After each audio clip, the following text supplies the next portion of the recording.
महाराष्ट्र की राजनीति में एक बार फिर ओबीसी आरक्षण और मंडल आयोग के मुद्दे पर हलचल तेज हो गई है।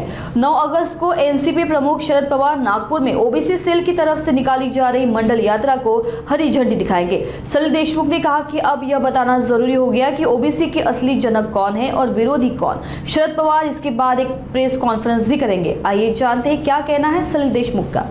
सन्मान्य महाराष्ट्राचे देशाचे नेते पद्मभूषण सन्मान्य शरद पवार साहेब हे त्या ठिकाणी 9 तारखेला नागपूरला येथे येणार आहे। नागपूरला आल्याच्या नंतर मंडल यात्रा जे ओबीसी सेलने त्या ठिकाणी काढली आहे, पूर्ण महाराष्ट्राच्या जिल्ह्यामध्ये ही मंडल यात्रा जाऊन त्या ठिकाणी चौकडीवर जाऊन तालुक्यामध्ये जाऊन महत्त्वाच्या स्थळांवर जाऊन मंडल यात्रेचं महत्त्व, ही मंडल यात्रेची अंमलबजावणी सन्मान्य शरद पवार साहेबांनी महाराष्ट्राचे मुख्यमंत्री असताना प्रथमच पूर्ण देशामध्ये जर का कोणी मंडल यात्रेची अंमलबजावणी केली तर ती सन्मान्य शरद पवार साहेबांनी केली होती। आणि त्याच्या विरुद्ध ज्या लोकांनी कमंडल यात्रा काढली होती आणि ज्या कमंडल यात्रेच्या माध्यमातून त्यांनी व्हीपी सिंग साहेबांचं सरकार पडलं होतं, तर हे लोकांना जाणीव करून देणं गरजेचं आहे, लोकांना माहिती करून देणं गरजेचं आहे की त्या ठिकाणी खरे ओबीसीचे जनक कोण आहेत, खरे ओबीसीचे दुश्मन कोण आहेत। नाही, सन्मान्य शरद पवार साहेब येतील, या यात्रेला हिरवी झेंडी दाखवतील, यानंतर अनेक पदाधिकाऱ्यांसोबत त्यांची बैठक होईल,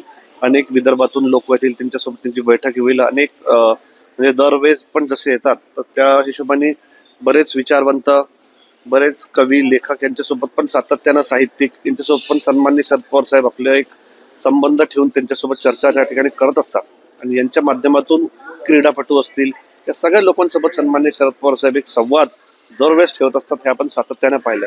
तर त्याच पद्धतीने त्यांचं त्या ठिकाणी नियोजन असणार आहे आणि पत्र परिषदेचं पण नियोजन करण्यात आलं आहे।